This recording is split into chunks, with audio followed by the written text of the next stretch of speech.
Welcome to Mutlu Stories.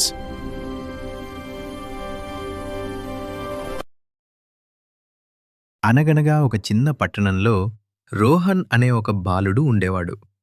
రోహన్కు junk food అంటే చాలా ఇష్టం. ప్రతిరోజూ అతను చిప్స్, బర్గర్లు, పిజ్జా, చాక్లెట్లు వంటి వాటినే తినేవాడు. రోహన్ అమ్మ మాత్రం ఎప్పుడూ అతనికి పండ్లు, కూరగాయలు, ఇంట్లో చేసిన ఆరోగ్యకరమైన భోజనం ఇవ్వాలని ప్రయత్నించేది. కాని రోహన్ మాత్రం నాకివొద్దు, నాకు జంక్ ఫుడ్ కావాలి అని చెప్పేవాడు. రోహన్కు మీరా అనే ఒక మంచి స్నేహితురాలు ఉండేది. ఆమె ఎప్పుడూ పండ్లు, పాలు, కూరగాయలు తినేది. ఒకరోజు మీరా రోహన్తో ఇలా చెప్పింది: రోహన్, ఎక్కువగా జంక్ ఫుడ్ తింటే ఆరోగ్యానికి మంచిది కాదు. కాని రోహన్ ఆమె మాట వినలేదు. కొన్ని రోజులు గడిచాయి. ఒకరోజు రోహన్కు కడుపు నొప్పి వచ్చింది. అతను చాలా బలహీనంగా అనిపించింది.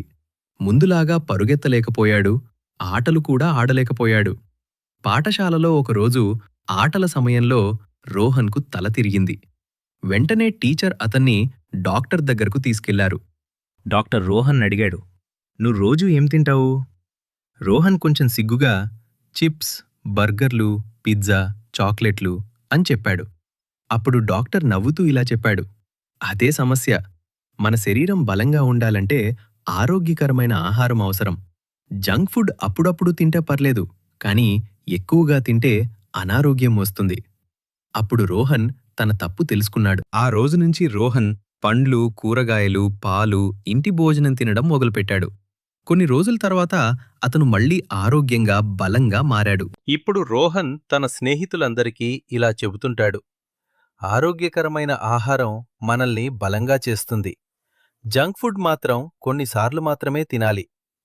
నీతి: ఆరోగ్యకరమైన ఆహారం మన ఆరోగ్యాన్ని కాపాడుతుంది. జంక్ ఫుడ్ ఎక్కువగా తినడం మంచిది కాదు.